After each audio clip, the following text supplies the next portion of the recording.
Halo, Shalom anak-anak Ibu semuanya, anak-anak Metodistan, terkhusus kelas 7 Grateful ya. Nah, di sini Ibu Imelda akan menjelaskan materi yang sedang berjalan, yang sudah kita bahas. Kita masuk kepada pencemaran, yaitu mengenai pencemaran tanah ya. Nah, kita lihat, sebelum kita masuk ke pencemaran tanah, kita lihat dulu peranan atau fungsi tanah bagi manusia dalam kehidupan manusia. Tanah itu merupakan bagian yang penting dari lingkungan, ya. Tanah itu mempengaruhi distribusi spesies, baik itu tumbuhan maupun hewan, dan menjadi habitat dari beberapa organisme. Tanah juga itu turut andil dalam proses hidrologi, ya, baik sumber ataupun tempat penyimpanan air, ya. Karena kita ketahui tanah itu dapat menyimpan air melalui akar tumbuhan. Namun, sayangnya kondisi tanah pada saat ini sudah banyak yang tercemar. Nah, kita lihat di sini mengenai pencemaran tanah.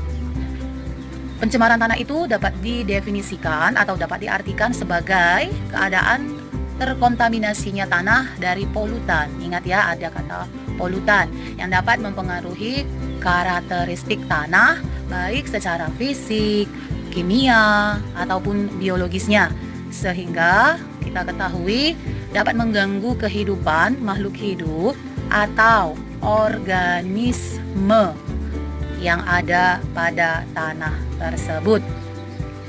Nah, kita lihat, adapun di sini penyebab terjadinya pencemaran tanah ya, itu ada limbah industri ya, berarti sisa-sisa pembuangan dari industri. Kemudian ada pertanian. Nah, pertanian di sini adalah misalnya dengan sengaja menggunakan pestisida, insektisida, fungisida, ya kan, pembasmi serangga, jamur, ya, yang tidak sesuai dengan ambang batas resisten tanah. Jadi tanah itu akan tercemar. Kemudian ada kondisi sistem irigasi yang buruk. Irigasi berarti itu pengairan.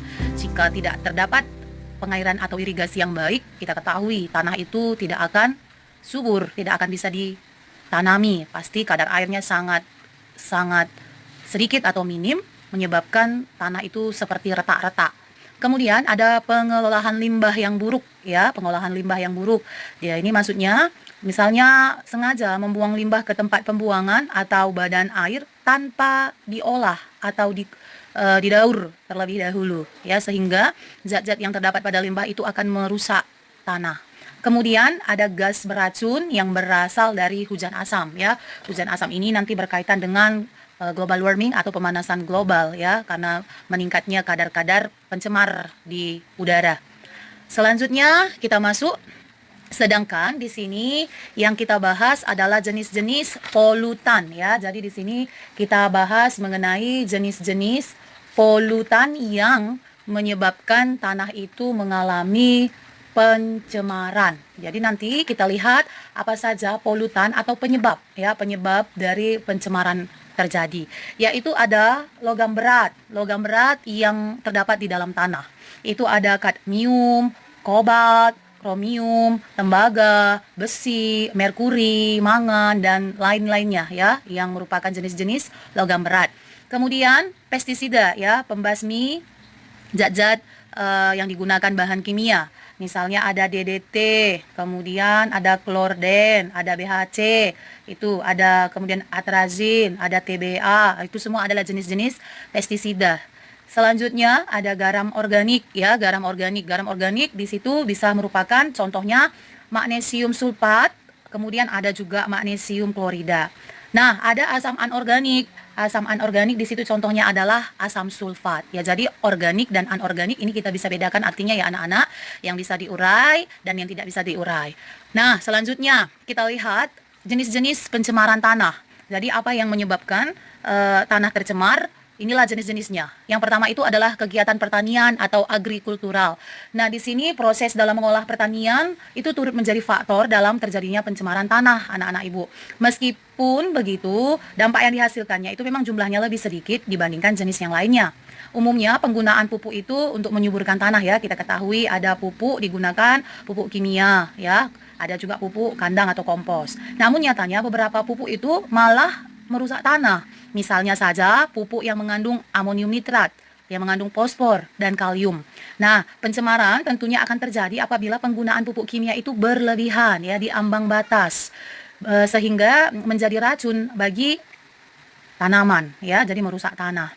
Selain itu, ada juga penggunaan pestisida di mana kandungan kimia dari bahan-bahannya itu akan mengendap di dalam tanah lama dan sulit terurai. Jadi dia mengendap.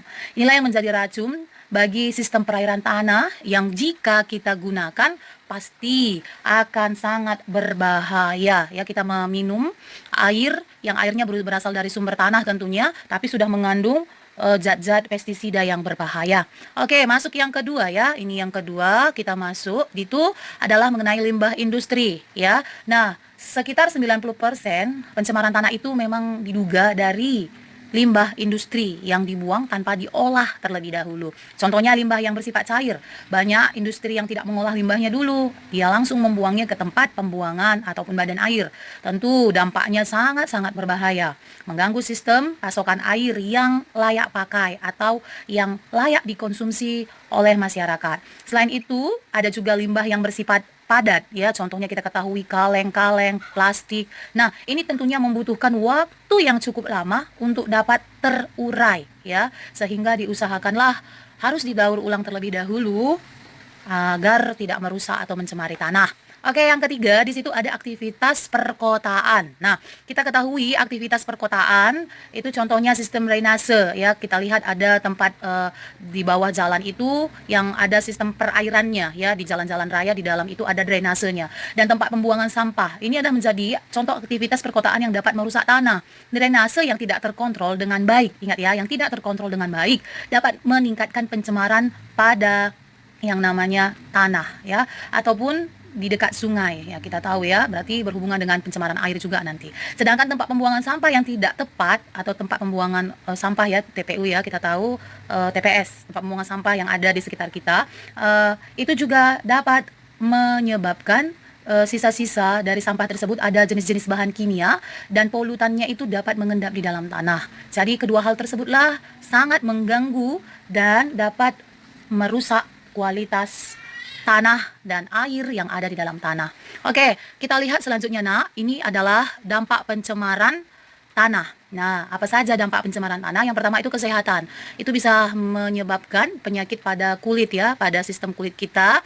Pasti tentunya akan terganggu ketika kita gunakan air yang berasal dari tanah tentunya. Kemudian penyumbatan otot. Ya, nanti kita lihat bagaimana ketika dari tanaman yang sudah tercemar, yang airnya atau tanaman itu yang di dalam tanah tadi mengendap bahan-bahan logam atau zat-zat pestisida yang berbahaya, itu akan mengganggu atau menyumbat otot, kemudian mengganggu sistem saraf pusat kita ya, sistem otak, kemudian mengganggu pencernaan kita dan merusak fungsi hati dan ginjal. Ini ya, hati-hati juga ketika ada kita konsumsi, misalnya yang ingat waktu pencemaran air ya, itu berada pada air yang mengandung logam-logam berat, sama dengan tanah yang sudah tercemar oleh zat-zat kimia dan logam-logam berbahaya.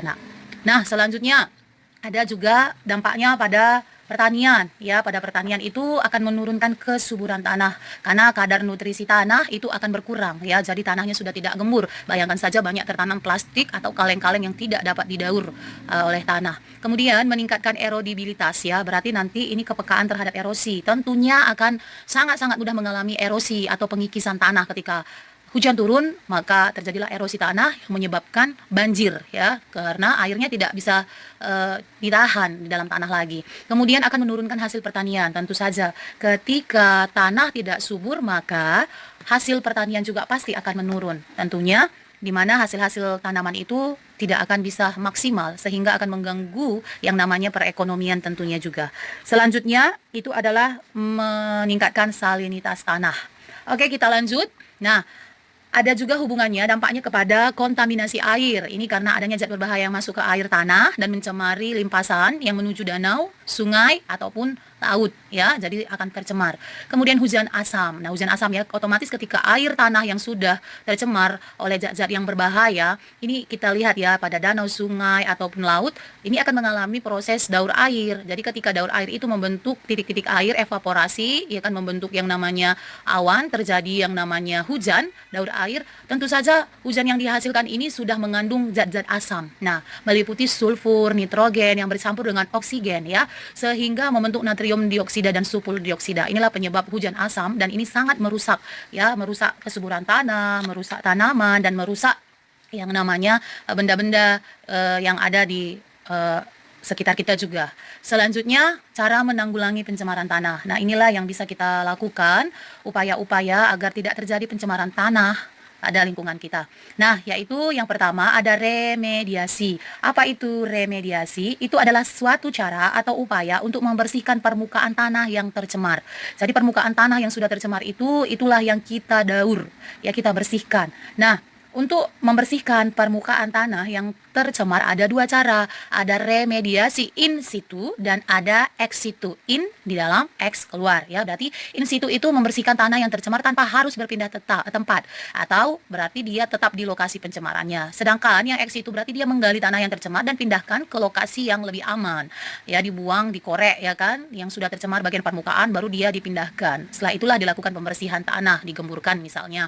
Kemudian ada yang kedua, kata bioremediasi. Apa itu bioremediasi? Itu membersihkan tanah dengan bantuan mikroorganisme. Ya, ingat ya, ada decomposer ya, yaitu contohnya jamur dan bakteri. Selanjutnya ada pengolahan limbah cair. Jadi sebelum membuang limbah cair hasil rumah tangga, industri, pabrik semua, lebih baik itu diolah terlebih dahulu sehingga dia ramah lingkungan atau biodegradable ya kan, sehingga bisa diolah atau didaur oleh tanah.